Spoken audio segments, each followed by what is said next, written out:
വേദിയിലും സദസ്സിലുമുള്ള പ്രിയപ്പെട്ടവരെ, പടയണിയെക്കുറിച്ച് ഒരു സാമാന്യമായിട്ട് സംസാരിക്കാനുള്ള സമയം മാത്രമാണ് നമുക്കുള്ളത്. ജൂൺ മാസത്തിൽ വൈകുന്നേരം ഒരു 5 മുതൽ ഒരു 6:30, 7 വരെ ഒരു വീഡിയോ ഷോയൊക്കെ ഉൾപ്പെടെ ആയിരുന്നു നേരത്തെ ഞങ്ങൾ പ്ലാൻ ചെയ്തിരുന്നത്. പക്ഷേ വളരെ പെട്ടെന്ന് ഇത് ഈ രീതിയിലേക്ക് മാറ്റുകയാണ് ഉണ്ടായത്. ഈ ചെറിയ സമയം കൊണ്ട് പടയണിയെ ഒന്ന് പരിചയപ്പെടുത്താൻ മാത്രമേ സാധിക്കുകയുള്ളൂ. പിന്നീട് നമുക്ക് ആവശ്യമെങ്കിൽ വിശദമായിട്ടുള്ളൊരു ക്ലാസ് നമുക്ക് പിന്നെടുക്കാം. സാറിവിടെ സംസാരിച്ച കൂട്ടത്തിൽ പടയണിയെ ഒരു കലയായിട്ട് അംഗീകരിക്കണം എന്നുള്ള ചോദ്യമൊക്കെ ഉന്നയിച്ചിരുന്നു. അപ്പോൾ അതിൻ്റെ ഒരു ഉത്തരത്തിലേക്കൊക്കെ വരാം. അതിനു മുമ്പ് നമുക്ക് എന്താണ് പടയണി എന്നൊന്ന് മനസ്സിലാക്കിയതിന് ശേഷം അത്തരം ഒരു സംശയങ്ങളിലേക്കൊക്കെ കടക്കാമെന്ന് വിചാരിക്കുന്നു. ഇവിടെ ഇരിക്കുന്ന വളരെയധികം ആൾക്കാർക്ക് പടയണിയുമായി നല്ല പരിചയമുണ്ടെന്ന് എനിക്കറിയാം. പ്രത്യേകിച്ച് വിശ്വനാഥ് നമ്പൂതിരി സാർ ഒരു 10-15 വർഷങ്ങൾക്ക് മുമ്പ് തന്നെ ഈ പടയണിയൊക്കെ കഥകളി പോലെ പൊതു ഇടങ്ങളിലേക്ക് ധാരാളമായി വന്നു തുടങ്ങിയിട്ടില്ല. പക്ഷെ സാറിന് ഈ ക്ലാസിക്കൽ കലകളോടുള്ള താല്പര്യം പോലെ തന്നെ അനുഷ്ഠാന കലകളോടും വളരെയേറെ താല്പര്യമുള്ളതുകൊണ്ടാവാം സാറിൻ്റെ കോളേജിൽ, അവിടെ ബസേലിയസ് കോളേജിൽ 15 വർഷത്തിന് മുമ്പാണ് ഒരു മുഴുവൻ സമയ പടയണി, ഒരു വൈകിട്ട് ഒരു 7 മണി മുതൽ 12 മണി വരെ എല്ലാ കോലങ്ങളും ഉൾപ്പെടെ ഞങ്ങൾ വന്നൊരു പടയണി നടത്തിയിട്ടുണ്ട്. പക്ഷെങ്കിൽ ഇപ്പോഴും ഇതിന് അനന്തകൃഷ്ണൻ പറഞ്ഞതുപോലെ ഈ വിശ്വാസങ്ങളുമായിട്ടും ആചാരങ്ങളുമായിട്ടും ഒക്കെ ബന്ധമുള്ളതുകൊണ്ടാവാം ധാരാളമായിട്ട് പൊതുവേദികൾ കിട്ടാറില്ല. വളരെ അപൂർവമായിട്ട് ചില കോളേജുകളിലോ അല്ലെങ്കിൽ വല്ല ഈ നമ്മുടെ വിനോദസഞ്ചാര വകുപ്പിൻ്റെ ചില ആഘോഷങ്ങളിലൊക്കെ അപൂർവമായിട്ട് നമുക്കിത് കിട്ടാറുള്ളൂ. മാത്രമല്ല പല സംഘങ്ങൾക്കും പുറത്തുപോയി പടയണി അവതരിപ്പിക്കാനുള്ള ചില സാമൂഹ്യ വിഷയങ്ങളുമുണ്ട്.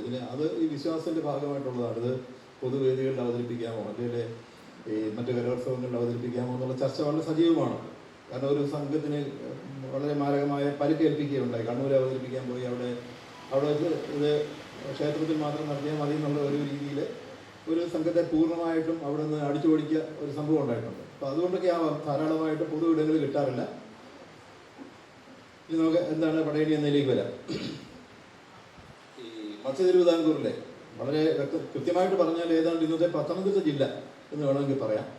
അവിടെയുള്ള 20ഓളം കാവുകളിലാണ്, 20ലധികം കാവുകളിലാണ് പൂർണ്ണമായ പടയണിയുള്ളത്. കരപ്പടയണി എന്ന രീതിയിൽ ആ ദേശത്തുള്ളവർ കരക്കാർ തന്നെ അവതരിപ്പിക്കുന്ന പടയണി ഉള്ളത്. പിന്നെ ആ കരയ്ക്ക് മറ്റൊരർത്ഥം കൂറുണ്ട്. നമ്മൾ ഈ നദിയുടെ തീരം എന്നുള്ള അർത്ഥത്തിൽ പമ്പയുടെ കരയിലും മണിമലയാറിൻ്റെ കരയിലുമാണ് ഈ പടയണി അധികമുള്ളത്. വളരെ അപൂർവം കാവുകളെ അതിൽ നിന്ന് വിട്ടു നിൽക്കുന്നുള്ളൂ. പക്ഷെ അവർക്ക് പോലും ആ നദിയോട് വളരെ ഒരു അടുത്ത ഒരു സാമീപ്യമുണ്ട്.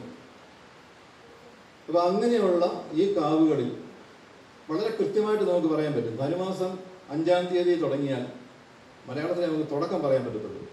ധനുമാസം 5-ാം തീയതി തുടങ്ങിയാൽ കൃത്യമായിട്ട് ഏപ്രിൽ മാസം 21-ാം തീയതി ഒരു പടയണിക്കാലം അവസാനിക്കും.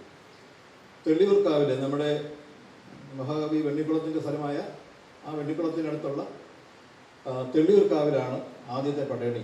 ധനുമാസം 5-ാം തീയതി തുടങ്ങും. ഇത് വളരെ പ്രശസ്തമായ കടമ്മനിട്ടയിലെ ഏപ്രിൽ 21-ന് അവസാനിക്കും. അത് കഴിഞ്ഞും ചില പടയണികൾ ചില ക്ഷേത്രങ്ങളിലുണ്ട്. അത് ഇത് ഈ പടയണി കരകളിൽ നിന്നൊക്കെ പോയി കളിക്കുന്നതല്ലാതെ കരപ്പടയണികളല്ല. അപ്പോൾ അങ്ങനെയാണ് ഒരു പടയണിയുടെ ഒരു കാലം. അപ്പോൾ ഇതിന് കഥകളി പോലെയുള്ള ഒരു ഈ ആസ്വാദന ശീലമൊന്നും വേണ്ട. കഥകളി നമുക്കൊരു നല്ലൊരു ആസ്വാദനമാണെങ്കിൽ വളരെ കാലത്തെ ഈ കഥകളി അഭ്യസിക്കുന്നത് പോലെ തന്നെ കഥകളി ആസ്വദിക്കുന്നതിന് നമുക്ക് നല്ല പരിശീലനം ആവശ്യമാണ്. എന്നാൽ പടയണിയുടെ ഒരു സ്വഭാവം അങ്ങനെയല്ല. പടയണി അത്യാവശ്യം അതിൻ്റെ ഒരു മിത്തറിയാമെങ്കിൽ, അതിൻ്റെ പുരാവൃത്തം അറിയാമെങ്കിൽ നമുക്ക് എന്താണ് നടക്കുന്നതെന്ന് മനസ്സിലാകും. പിന്നെ ഇത് ആസ്വദിക്കേണ്ടത് എങ്ങനെയാണെന്ന് വെച്ച് കഴിഞ്ഞാൽ പൂർണ്ണമായിട്ടും അതിൽ ഈ അവതരിപ്പിക്കുന്നവരെന്നോ കാണികളെന്നോ ഉള്ള ആഗ്രഹമില്ല. നമ്മൾ കാണികളായിട്ട് നിന്ന് കഴിഞ്ഞാൽ ഒരു തവണ പടയണി കണ്ടാൽ മതി. എന്നാൽ നമ്മൾ അതിനകത്ത് പങ്കെടുക്കുകയാണെങ്കിൽ നമുക്ക് പലതവണ പടയണി കാണാനായിട്ട് സാധിക്കും. ഒരുപാട് പടയണികൾ കാണാൻ സാധിക്കും. അതിൻ്റെ ഒരു ഭാഗമായിട്ട് മാറിയെങ്കിൽ മാത്രമേ വീണ്ടും വീണ്ടും ഇത് നമുക്ക് അനുഭവിക്കാനായിട്ട് സാധിക്കും.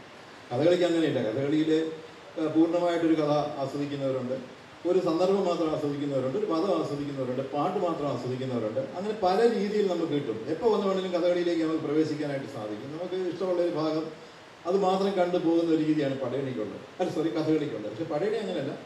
പടയണിയിൽ നമുക്ക് പല രീതിയിൽ ബന്ധപ്പെടാനായിട്ട് സാധിക്കും. അത് ഒരു ദിവസം മുമ്പ് തന്നെ എൻ്റെ എഴുത്തൊക്കെ തുടങ്ങുമ്പോൾ മുതലേ നമുക്ക് വേണമെങ്കിൽ പോയി ഈ പടം വരയ്ക്കാനും ശില്പനിർമ്മാണമൊക്കെ താല്പര്യമുള്ളവർക്ക് അവിടെ കൂടാം. അത് കഴിഞ്ഞ് പിന്നെ അതിൻ്റെ എടുത്തുവരവ് മുതലുള്ള കാര്യങ്ങളിൽ നമുക്ക് പൂർണ്ണമായിട്ടും ആർക്കും പങ്കെടുക്കാം. അതിന് പ്രത്യേക പരിശീലനമൊന്നും വേണ്ട. അവിടെ പോയി ചൂട്ടെടുത്തുകൊണ്ട് നടക്കുന്നതിനോ കൈയടിക്കുന്നതിനോ കൂടെ പാടുന്നതിനോ ഒന്നും നമുക്ക് യാതൊരു വിലക്കുകളുമില്ല. അങ്ങനെ പടയണി കാണാൻ വന്നൊരു പടയണിക്കാരനായ ആണ് സജിനി. സജിനിയുടെ നാട്ടിൽ പണ്ട് പടയണി ഉണ്ടായിരുന്നെങ്കിലും ഒരു താല്പര്യത്തോടു കൂടി വന്ന് പടയണി കണ്ട് ഇന്ന് വളരെ പ്രശ്നമായ ഒരു പടയണി കലാകാരനായിട്ട് മാറിയ ആളാണ് സജിനി. അപ്പോൾ ആ രീതിയിലാണ് പടയണിയുടെ ഒരു ആസ്വാദന വശം നിൽക്കുന്നത്. പിന്നെ നമ്മൾ കൂടുതൽ ഇതിൻ്റെ ഈ പടയണിയുടെ ചരിത്രവും അതിൻ്റെ എഴുത്ത് വെറുതെ എഴുതി വെച്ചിരിക്കുന്ന ഒന്നുമല്ല. ഈ വൈരൂപമൊക്കെ കണ്ടു കഴിഞ്ഞാൽ നമുക്ക് ഒരു ത്രികോണാകൃതിയിലുള്ള ഒരു വലിയ പാളയിലുള്ള രൂപം മാത്രമാണ് പടയണി എന്ന് കേൾക്കുമ്പോൾ നിങ്ങളുടെയൊക്കെ ബഹുഭൂരിപക്ഷത്തിൻ്റെയും മനസ്സിലുള്ളത്. അങ്ങനെയല്ല, ഒരുപാട് ഈ കോലങ്ങൾ പടയണിയിലുണ്ട്.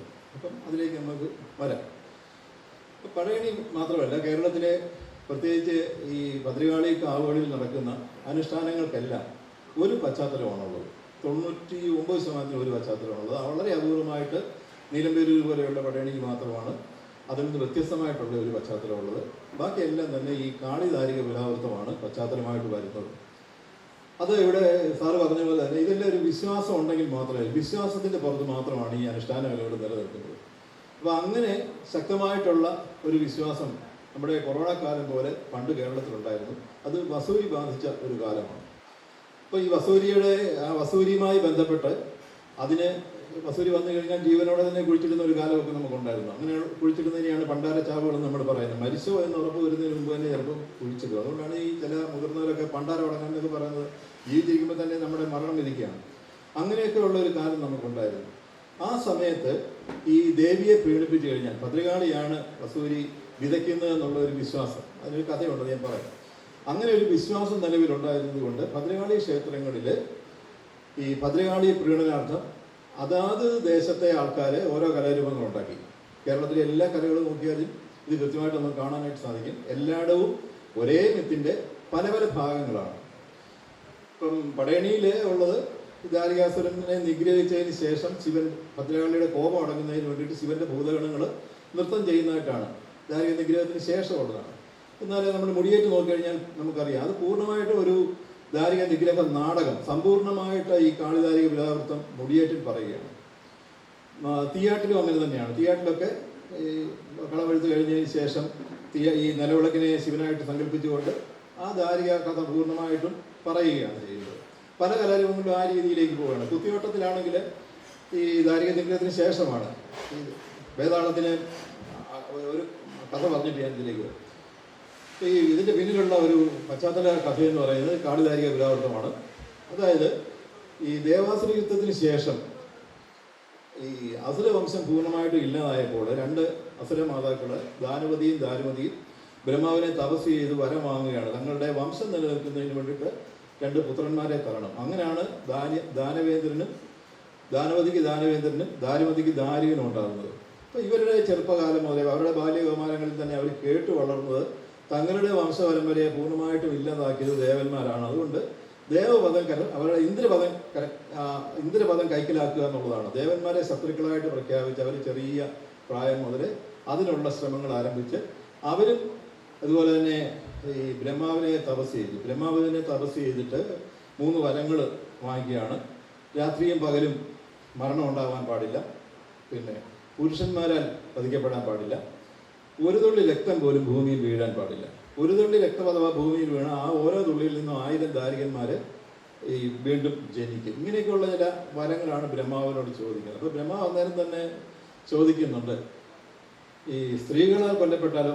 അപ്പം അഹങ്കാരം കൊണ്ട് ഈ ദാരുകാസുരൻ പൊട്ടിച്ചിരിച്ച് പറഞ്ഞു അവരെ അബലകളാണ്, അവരാൽ കൊല്ലപ്പെടുമെന്ന് വരം മേടിച്ചാൽ അത് ഞങ്ങളുടെ വംശത്തിന് തന്നെ നാണക്കേടാണ്, പുരുഷ വംശത്തിന് അതൊരു നാണക്കേടായിരിക്കും, അതുകൊണ്ട് അങ്ങനെ ഒരു വരം വേണ്ട. അപ്പം തന്നെ ഒരു രൂപങ്ങളോടായി.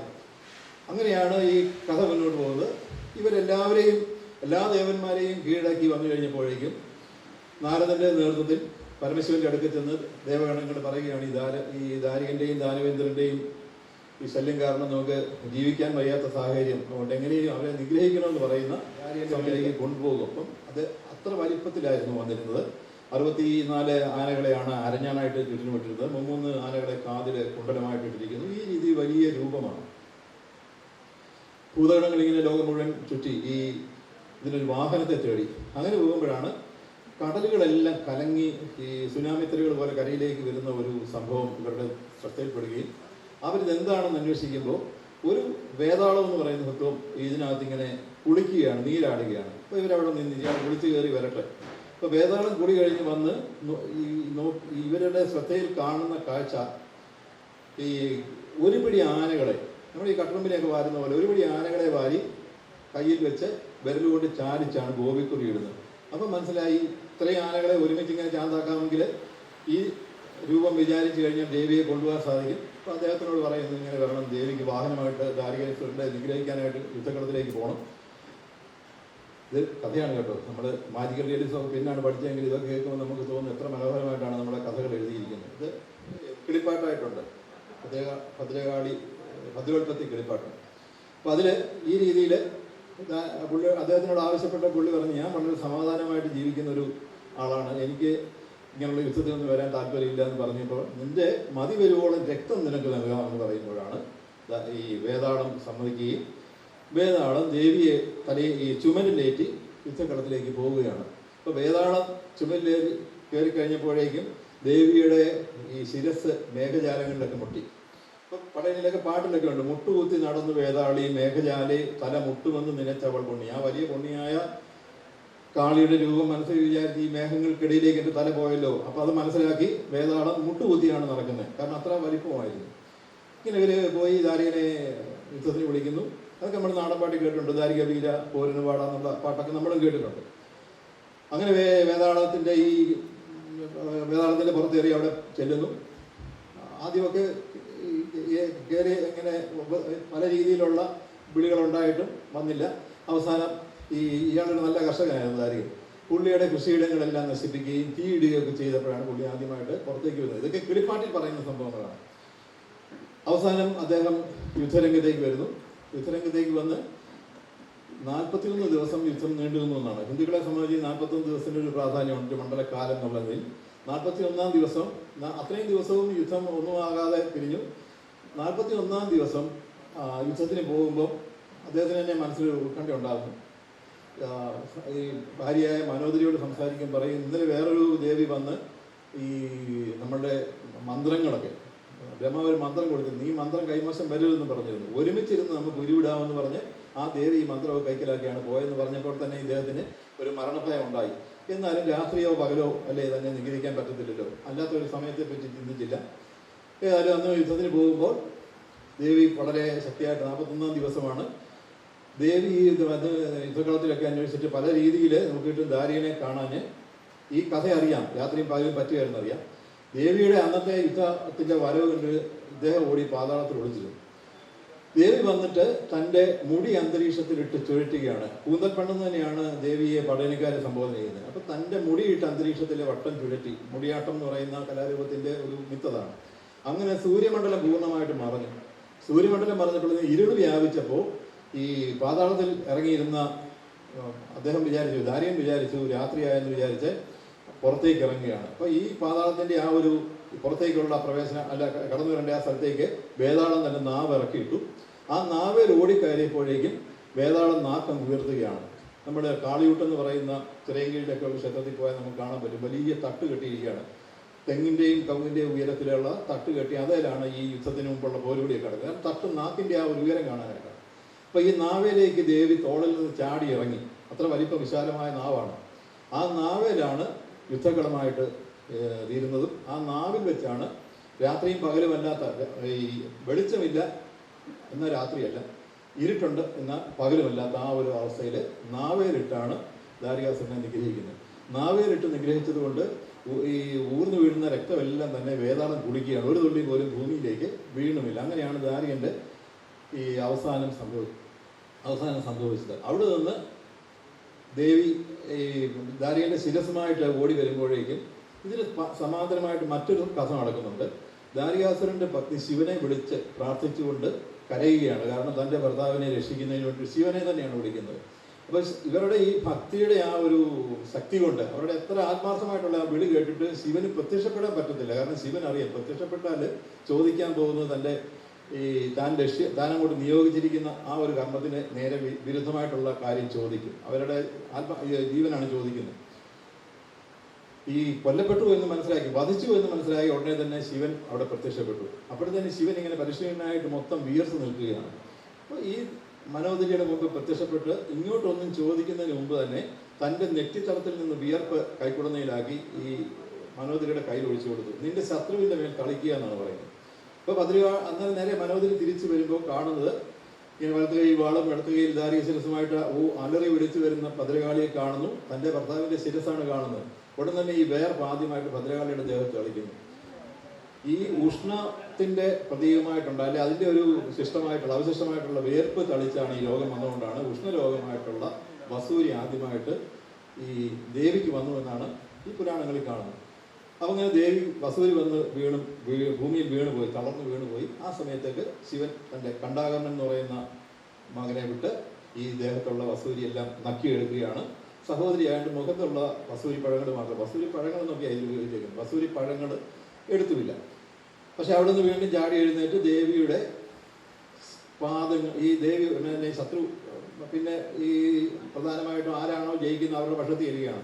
മനോദരിയുടെ കാൽപാദങ്ങൾ രണ്ടും വെട്ടിമുറിച്ചിട്ട് തൻ്റെ ഇതിലേക്ക് കൂട്ടുകയാണ്. തൻ്റെ ഈ പരിവാരങ്ങളുടെ കൂടെ അവരെയും കൂടെ കൂട്ടുകയാണ്. അപ്പോൾ അവർക്ക് നടക്കാൻ വയ്യാതായതുകൊണ്ട് ഒരു വടിയും കൊടുത്തു. അപ്പോൾ ഈ വടിയും കുത്തി കാൽപാദങ്ങളില്ലാത്ത മനോദരി, ഈ പടയണിയിലെ അങ്ങനെ ഒരു ഇത് തന്നെയുണ്ട്, വടി കുത്തി വരുന്ന മറുതയ്ക്ക് ഈ മനോദരിയുടെ ഒരു ചായയുണ്ട്. അങ്ങനെ ഈ കാൽപാദങ്ങളില്ലാതെ തൻ്റെ കൂടെ ശിവന്റെ അടുക്കിലേക്ക് നീങ്ങുകയാണ്. അപ്പോൾ ഇവരുടെ എല്ലാം ഈ വരവ് കൊണ്ട് ശിവൻ പേടിച്ചു പോയി. കാരണം അത്രമേൽ അലറി വിളിച്ചാണ് ഈ ദേവി വരുന്നത്. അപ്പോൾ ദേവിയുടെ കോപം അടക്കുന്നതിന് വേണ്ടിയിട്ട് ശിവൻ തൻ്റെ ഭൂതഗണങ്ങളോട് പറയുകയാണ്, പല രീതിയിലുള്ള നൃത്തഗീത വിനോദങ്ങൾ നിങ്ങൾ അവതരിപ്പിക്കുക, ദേവിയുടെ കോപം അടങ്ങട്ടെ. പക്ഷെ പല രീതിയിലുള്ള ഈ നൃത്തങ്ങളും വിനോദങ്ങളും ഒക്കെ പറഞ്ഞിട്ടും ദേവിയുടെ കോപം അടങ്ങിയില്ല. അവസാനം സുബ്രഹ്മണ്യൻ അലറി വിളിച്ചു വരുന്ന ദേവിയുടെ തന്നെ രൂപം പാളയിൽ എഴുതിയിട്ട്, പച്ചപ്പാളയിൽ എഴുതി തിരിച്ചങ്ങോട്ട് കാണിച്ചു. അപ്പോൾ നമുക്ക് ദേഷ്യം വരുമ്പോൾ കണ്ണാടി നോക്കി നമ്മുടെ ദേഷ്യം പോകുന്നതാണ് പറയുന്നത്, അങ്ങനെ ഒരു തിയറി ഉണ്ട്. അതേപോലെ തൻ്റെ തന്നെ രൂപം കണ്ടപ്പോൾ ദേവിയുടെ കോപം അകന്നു എന്നാണ് പടയണിക്കരയിലെ വിശ്വാസം. ഇത് പലതിനും പല രീതിയിലാണ്. മുടിയേറ്റിൽ വേറെ രീതിയിലാണ്, പല ഇതിലും നമുക്ക് കാണാം. ചിലടത്ത് ശിവൻ തന്നെ വിലങ്ങി കിടക്കുന്നത് കാണാം, ചിലടത്ത് കുട്ടികളെ എടുക്കുന്നത് കാണാം. മുടിയേറ്റിലൊക്കെ നമുക്ക് കുഞ്ഞുങ്ങളെ എടുത്ത് അതും ഗണപതിയും സുബ്രഹ്മണ്യനും തന്നെയാണ്. മുടിയേറ്റ് കഴിയുമ്പോഴത്തേന് ആ ഭദ്രകാളി വേഷം അവിടെയുള്ള കൊച്ചു കുഞ്ഞുങ്ങളെ എടുത്ത് വട്ടം കിടക്കുന്നത് നമ്മൾ കാണുന്നില്ല. അപ്പം മാതൃസഹജമായ വാത്സല്യം കണ്ടത് നിന്നുപോയി എന്നാണ്. പിന്നെ ഇതിൻ്റെ ഈ പുരാവൃത്തവുമായി ബന്ധപ്പെട്ട ഒരു വലിയ വിഷയമുണ്ട്. നമ്മുടെ പടയണിക്കാരൊക്കെ പറയുന്നത് നമ്മുടെ കേരളീയമായിട്ടുള്ള ഒരു പുരാവൃത്തമാണ്. അങ്ങനെ ഈ നാടൻപാട്ടുകളൊക്കെ ഉദ്ധരിച്ച് പറയുന്നുണ്ടെങ്കിലും ഇത് കാണുന്നത് ലിംഗപുരാണത്തിലാണ് ഈ കഥ നമ്മൾ കാണുന്നത്. പക്ഷേ നമ്മുടെ ഈ ദേവി മാഹാത്മ്യം അടക്കമുള്ള നമ്മുടെ ദേവി മാഹാത്മ്യ കഥകളെല്ലാം തന്നെ മാർക്കണ്ഡേയ പുരാണവുമായി ബന്ധപ്പെട്ടാണ് വന്നിരിക്കുന്നത്. പക്ഷെ ഈ ഒരു കഥ മാത്രം ലിംഗപുരാണത്തിലാണ്. ലിംഗപുരാണത്തിലെ 106 അധ്യായത്തിൽ ശിവന്റെ ഭൂതഗണങ്ങൾ ഇങ്ങനെ ചോദിക്കുന്നതായിട്ടാണ്, എന്താണ് ഈ താണ്ഡവം അങ്ങ് എന്നാണ് തുള്ളിയത്. അപ്പോൾ ശിവൻ പറയുന്നൊരു കഥയാണ്. ഇങ്ങനെ ഒരു ദാരികാസുരൻ എന്നൊരു അസുരൻ ഉണ്ടായിരുന്നു. ആ കഥയ്ക്ക് ഇതിൽ ചെറിയ വ്യത്യാസമുണ്ട്, പക്ഷെ പടയണി കൂടുതൽ അതിനോട് യോജിപ്പുണ്ടെന്ന് എനിക്ക് തോന്നാറുണ്ട്. അപ്പം ആ ദാരികാസുരന് ഒരുപാട് വരങ്ങളൊക്കെ ഉണ്ടായിരുന്നു. അതിലൊന്ന് സ്ത്രീകൾക്കെ വധിക്കാൻ സാധിക്കൂ. അപ്പം പാർവതിയോട് പറയുകയാണ് അങ്ങനെയുള്ള ഒരു അസുരനെ നിഗ്രഹിക്കണം.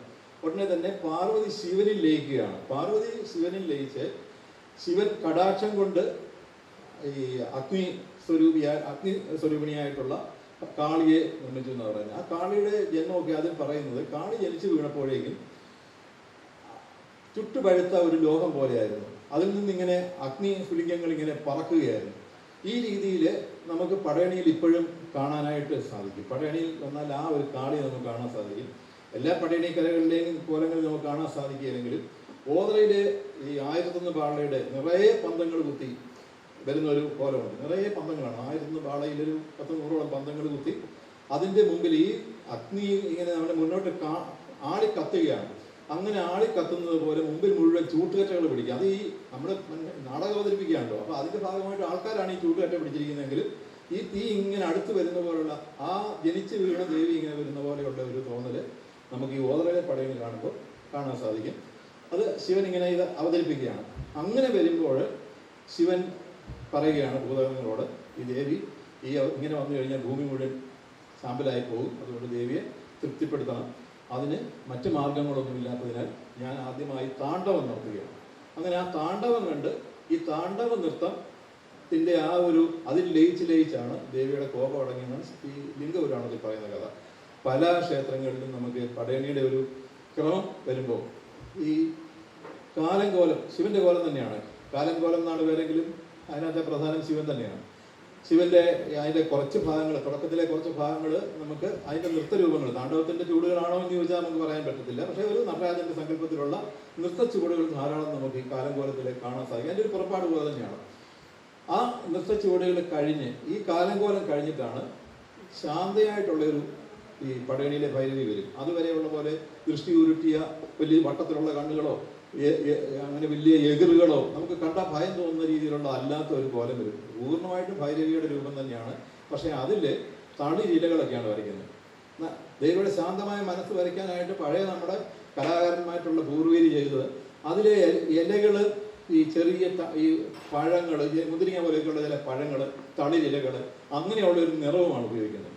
ഒരു ചുവപ്പാണോ എന്ന് ചോദിച്ചാൽ ചുവപ്പല്ല, നമ്മൾ തളിരിലകളുടെയൊക്കെ ഒരു ഛായയിലുള്ള നിറത്തിൽ ഒരു മംഗള ഭൈരവി കോലം വരും. അപ്പോൾ അതിന് തൊട്ട് മുമ്പ് വരുന്നത് എന്താണ്? കാലങ്കോലമാണ്. അപ്പോൾ ശിവന്റെ ഒരു സാന്നിധ്യത്തിൽ ആ ഒരു താണ്ഡവ നൃത്തം പോലെയാണ് കാലങ്കോലം തുള്ളി തീർക്കുന്നതെങ്കിൽ കൃത്യമായിട്ടാണ് അത് കഴിഞ്ഞുള്ള ഈ ഭൈരവി കോലം വരുന്നത്. നമുക്കിപ്പം ഇവിടെ ഒരു സംസാരമാണ് ഇങ്ങനെയൊക്കെ പറയുന്നത്. ഈ രീതിയിലൊരു ആസ്വാദനമൊന്നും നമുക്ക് ഉത്സവപ്പറമ്പിൽ പറയാൻ പറ്റത്തില്ല. അവിടെ വിശ്വാസത്തിൽ അടിസ്ഥാനമായിട്ടാണ്. ആ വിശ്വാസം നമുക്ക് വിരോധം ചെയ്യാൻ ഒക്കത്തില്ല. അങ്ങനെയുള്ള ഒരു രീതിയിലാണ് അവിടെ അവരുടെ ക്രമമൊക്കെ മാറും. എന്നാലും മിക്കവാറും ഈ ക്രമങ്ങളൊക്കെ നോക്കുമ്പോൾ നമുക്ക് ഈ രീതിയിൽ പറയുവാനായിട്ട് സാധിക്കും. ഇതാണ് ഇതിൽ ഒരു പശ്ചാത്തലമായിട്ട് പറയാനുള്ളത്. ഇനി ഒന്ന് രണ്ട് കാര്യങ്ങളോട് പറഞ്ഞു ഞാൻ നിർത്താൻ കാരണം ഈ രണ്ട് കലാരൂപങ്ങളോട് അവതരിപ്പിക്കാൻ കിടക്കുന്നു. ഇത് പ്രകൃതിയോട് പൂർണ്ണമായിട്ടും ഇണങ്ങി നിൽക്കുന്നതും പ്രകൃതി അങ്ങേയറ്റം വണങ്ങി നിൽക്കുന്നതുമായിട്ടുള്ളൊരു കലാരൂപമാണ്. ഈ ക്ഷേത്രങ്ങളിലൊക്കെ പൂജയ്ക്കൊക്കെ ഉപയോഗിക്കുന്നത് പോലെയുള്ള പവിത്രമായിട്ടുള്ള സങ്കല്പത്തിലാണ് ഇതിൻ്റെ കോലങ്ങളെല്ലാം എഴുതുന്നത്. പ്രകൃതിദത്തമായിട്ടുള്ള ഈ കവുങ്ങിൻ്റെ ഈ പാളയിലാണ് ഇതിൻ്റെ കോലങ്ങളെല്ലാം എഴുതുന്നത്. കവുങ്ങിൻ്റെ പാളയുടെ പുറം ചെത്തിയിട്ട് അതിൻ്റെ പച്ച നിറമുള്ള ഭാഗം ചെത്തിക്കളയും. ഒരു കവുങ്ങിൽ നിന്ന് ഒരു പാള മാത്രമാണ് എടുക്കുന്നത്. അപ്പോൾ എത്ര കവുങ്ങ് വേണമെന്ന് ആലോചിച്ച് നോക്കുക. അങ്ങനെയുള്ള ഒരു 300 മുതൽ 1000 വരെയൊക്കെ പാളകൾ ഒരു ചെറിയ പടയണി കാലത്ത് വേണം ഒരു ക്ഷേത്രത്തിലേക്ക്. അപ്പോൾ അത്രയും കവുങ്ങുകൾ ഇന്നില്ല. ഒരു സീസണിൽ ഒരു പാളയെ ഉണ്ടാകത്തുള്ളൂ. പക്ഷെ അതിൻ്റെ ഭൂക്കുലയൊന്നും പോകാത്ത രീതിയിലാണ് എടുക്കുന്നത് പോലും വളരെ കലയാണ്. ഒരാൾ കയറി അത് തോളയിൽ വെച്ചിറങ്ങണം. താഴെ ഇട്ട് കഴിഞ്ഞാൽ പൊട്ടിക്കീറി പോയത് വരയ്ക്കാനൊക്കത്തില്ല. അങ്ങനെയുള്ള പാളയുടെ ആ പച്ചത്തൊലി എത്തിയിട്ട് അതിനെ തിരിച്ച് ചുരുട്ടും. കോണോട് കോൺ ചുരുട്ടുമ്പോഴത്തേന് നമ്മുടെ ഒരു എന്താ പറയുക ക്യാൻവാസ് പോലെ അത് ഒരു ചതുരത്തിൽ കിടക്കും. അതിലാണ് ഈ പല നിറങ്ങൾ ഉപയോഗിച്ച് പണ്ട് കാലത്ത് മഞ്ഞളും കരിയും അത് അങ്ങനെയുള്ള പ്രകൃതിദത്തമായ ചാന്തുകളാണ് ഉപയോഗിച്ചിരുന്നത്. പക്ഷേ ഇന്നിപ്പോൾ വാട്ടർ കളറൊക്കെ ധാരാളമായിട്ട് ഉപയോഗിക്കുന്നു. അതിൻ്റേതായിട്ടുള്ള ചില ഗുണങ്ങൾ കൊണ്ട് ഈ കലാപരമായിട്ട് വളരെ മെച്ചപ്പെട്ട രീതിയിലാണ് കാലം മാറിയതിനനുസരിച്ചുള്ള അതിനോട് സ്വീകരിക്കുകയാണ് മുഴുവൻ കലകളും ചെയ്തിട്ടുള്ളത്. വളരെ അപൂർവം കലകളിൽ ഒരു കോലമൊക്കെ ഈ ചെങ്കല്ലരച്ച് തോട്ടിലൊക്കെ ഒഴുകി വരുന്ന ചുവന്ന കല്ലരച്ച് ചാന്തുണ്ടാക്കും, മാവില കരിച്ച് കരി ഉണ്ടാക്കും, മഞ്ഞൾ കൊണ്ട് മഞ്ഞ ഉണ്ടാക്കും. അങ്ങനെയുള്ള 5 നിറങ്ങൾ മാത്രമേ ഇതിന് ഉപയോഗിക്കുന്നുള്ളൂ. പാളയിലെ തന്നെ പച്ച നിറം നിർത്തും. ചില മുഖമൊക്കെ വേണേൽ അങ്ങനെയൊക്കെയുള്ള ചില ഭാഗത്ത് ചില മൂക്ക് വേണേൽ ഇതിനൊക്കെ പച്ച തന്നെ നിർത്തി നമ്മൾ ചെത്തും. വെള്ള പാളയിലെ തന്നെ വെള്ളയാണ്. പിന്നെ പോയിട്ട് ഈ കരിയും അതുപോലെ തന്നെ ചെങ്കല്ലരച്ച ചുവപ്പും മഞ്ഞളുമാണ് സാധാരണ ഉപയോഗിക്കുന്നത്. ഇന്ന് ഈ നിറങ്ങളുടെയൊക്കെ സ്ഥാനം ഈ വാട്ടർ കളർ ഉപയോഗിക്കുന്നുണ്ട്. ഇത് നമുക്ക് ഈ പറയുന്നിടത്ത് ആരും സമ്മതിക്കത്തില്ലെങ്കിലും ഇതിനകത്ത് കൂടെ നടക്കുന്ന ഒരു മനുഷ്യനാണെന്ന് എനിക്കറിയാം. കൃത്യമായിട്ട് ഈ നിറങ്ങളൊക്കെ ഇപ്പോൾ ഉപയോഗിക്കുന്നത് ഈ വാട്ടർ കളർ തന്നെയാണ് ഇപ്പോൾ ഉപയോഗിക്കുന്നത്. അപ്പോൾ ഇതിന് നമ്മുടെ എല്ലാ കലാരൂപങ്ങളെ പോലെ ഈ നാടോടി കലകളിലെ അല്ലെങ്കിൽ ഈ അനുഷ്ഠാന സ്വഭാവമുള്ള കലകളിലെല്ലാം ഈ പഞ്ചവർണ്ണ കളം തന്നെയാണ് ഈ 5 വർണ്ണങ്ങളാണ് ഉപയോഗിക്കുന്നത്. ഇതിന് ചില വിശ്വാസങ്ങളൊക്കെ ഉണ്ട്. അതിന് കലയുമായിട്ട് ബന്ധപ്പെട്ടതല്ല. പച്ച വെള്ളത്തെയും വെളുപ്പ് വായുവിനെയും കറുപ്പ് ആകാശത്തെയും ചുവപ്പ് അഗ്നിയെയും അങ്ങനെ ഓരോ പഞ്ചഭൂതങ്ങളുമായിട്ട് ബന്ധപ്പെടുത്തിക്കൊണ്ട് പറയാറുണ്ട്. ഇത്രയാണ് ഇതിൻ്റെ എഴുത്തുമായി ബന്ധപ്പെട്ട് വരുന്നത്. പൂർണ്ണമായിട്ടും